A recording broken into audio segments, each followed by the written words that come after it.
کیا حشر کریں گے؟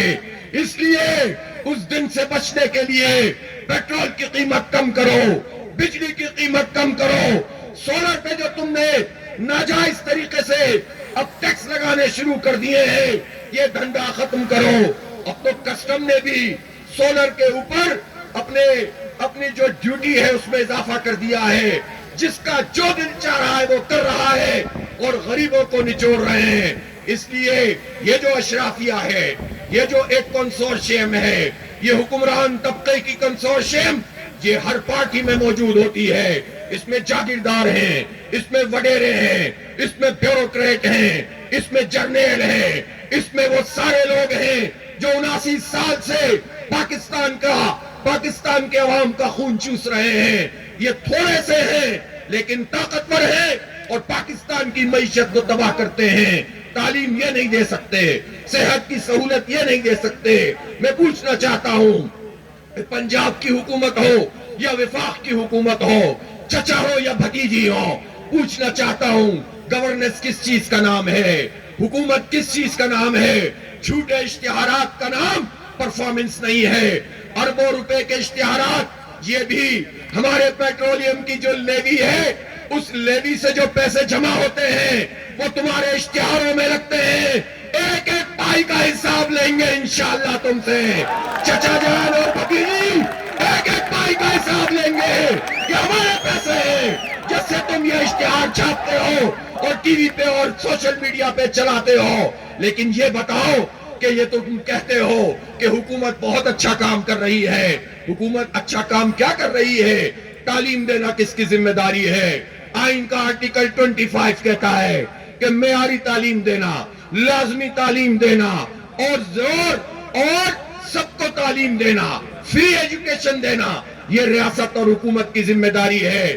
پنجاب میں 1 کروڑ بچے آؤٹ آف اسکول ہیں، پورے ملک میں 3.25 کروڑ بچے آؤٹ آف اسکول ہیں، اور یہ جو حکمرانوں کا یہ جو ناجائز طریقے سے حکومت پہ قبضہ کرنے والی پیپلز پارٹی اور نون لیگ اور ایم کیو ایم ٹائپ کی پارٹیوں کا، پی ڈی ایم کا یہ جو کنسورشیم ہے، یہ اس پورے کے پورے ظلم میں برابر کا شریک ہے۔ 3.25 کروڑ بچوں کو تو اسکول جانے کی 5 سے 15 سال تم نے اجازت ہی نہیں دی ہوئی، تمہاری پالیسیوں کے نتیجے میں یہ ہوا ہے۔ اور جو اسکول موجود ہیں ان کو آؤٹ سورس کر رہے ہیں۔ تم نے پہلے 5,000 پھر 11,000 اور اب 25,000 اسکولوں کو مریم بی بی تم صرف پنجاب میں آؤٹ سورس کر رہی ہو۔ تم سرکاری اسکول نہیں چلا سکتی لیکن اشتہاروں میں تم پڑھا لکھا پنجاب کہتے ہو، جھوٹ بولتے ہو، دھوکہ دیتے ہو، تم تعلیم دشمن ہو، تم خرید دشمن ہو۔ کیوں کن اسکولوں کو آؤٹ سورس کیا جا رہا ہے؟ اس لیے کہ آپ سرکار کی موجودگی میں یہ اسکول چلانے میں کامیاب نہیں ہے۔ اب کامرس کالج ختم کیے جا رہے ہیں، یونیورسٹیوں کو گرانٹ نہیں دیتے، صحت کے شعبے میں چند این جی اوز کے پیچھے چھپتے ہو، ان کو سامنے رکھتے ہو اور کہتے ہو کہ شعبہ بہت اچھا ہے۔ جب صحت کا شعبہ اچھا ہے، تمہاری پرفارمنس اگر اچھی ہے تو یہ جو بیسک ہیلتھ یونٹ ہزاروں کی تعداد میں ہیں، اس کو آؤٹ سورس کیوں کر رہی ہو؟ اور نام بھی مریم نواز کلینک رکھا جائے اور اپنی بڑا ہٹا دی جائے اور کہا جائے کہ ہماری پرفارمنس بہت اچھی ہے۔ جھوٹ پر مشتمل یہ اشتہار بازی یہ عوام کے دل نہیں جیت سکتی۔ اسی لیے لوگ تم سے نفرت کرتے ہیں، لوگ تم سے بہت غصے میں ہیں۔ اس غصے اور نفرت کا اندازہ کر لو اور لوگوں کو ریلیف دو۔ تم صحت کی سہولت نہیں دے سکتے، تم تعلیم نہیں دے سکتے، تم نے زراعت کا بیڑا غرق کر دیا۔ پنجاب جس کی زراعت پر پورے پاکستان کا انحصار ہے، اس پنجاب میں 2 سال میں زراعت کا شعبے کی جو گروتھ 6.54% تھی وہ 0.54% ہو گئی ہے، اور کسان بھی پریشان ہے اور عوام بھی پریشان ہے۔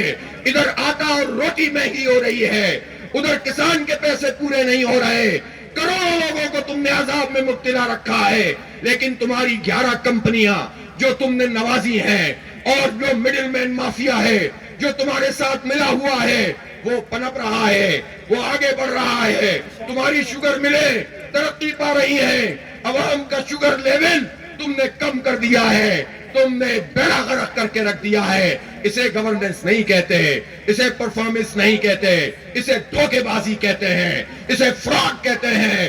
جماعت اسلامی تمہیں ایکسپوز کرے گی. ہم تمہیں کراچی میں بھی ایکسپوز کریں گے, پورے صوبہ سندھ میں ایکسپوز کریں گے, اور پنجاب میں بھی کریں گے, بلوچستان میں بھی کریں گے. جہاں جہاں تم ظلم کرو گے تمہارے خلاف مزاحمت کریں گے.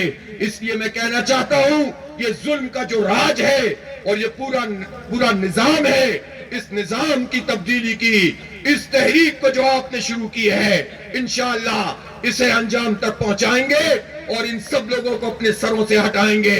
اس بڑی تحریک کے لیے آپ تیار ہیں کہ نہیں تیار ہیں؟ وہ تحریک ہماری جاری ہے. ممبرشپ کیمپین بھی ہو رہی ہے, عوامی کمیٹیاں بھی بن رہی ہیں. کل میں چترال جاؤں گا, لیکن وہاں بنو قابل کے پروگرام میں انشاءاللہ ہزاروں بچوں اور بچیوں کو ہم فری آئی ٹی کورسز کروائیں گے, جیسا کہ اسلام آباد اور پنڈی, جیسا کہ پشاور اور کراچی, جیسا کہ پورے پاکستان میں کروا رہے ہیں, جیسا کہ بلوچستان کے بچوں کو پڑھا رہے ہیں. پھر اس کے بعد اگلے دن دیر پائی میں تاریخی جلسہ عام ہوگا اور انشاءاللہ عوام کا ایک سمندر وہاں موجود ہوگا. 18 تاریخ کو ہم یہاں آئینی عدالت میں یہ لیوی, ناجائز لیوی کے خلاف کیس کرنے جا رہے ہیں, اور جیسی بھی عدالت ہے بہرحال ہم اسی میں جائیں گے. ہم قانون پسند لوگ ہیں. ہم اس مرحلے پر ابھی نہیں آنا چاہتے کہ جس میں کسی کے بس میں کچھ نہ رہے. اس لیے ہم ان کو بھی آزمائیں گے کہ یہ ججز بھی کیا کرتے ہیں, اور یہ حق اور انصاف پر فیصلہ کرتے ہیں یا مافیا کا ساتھ دیتے ہیں. یہ تو کاروائی سے پتہ چلے گا. لیکن کورٹ میں جا کر ہم گھر نہیں بیٹھیں گے, ہم عوام کی عدالت لگائیں گے.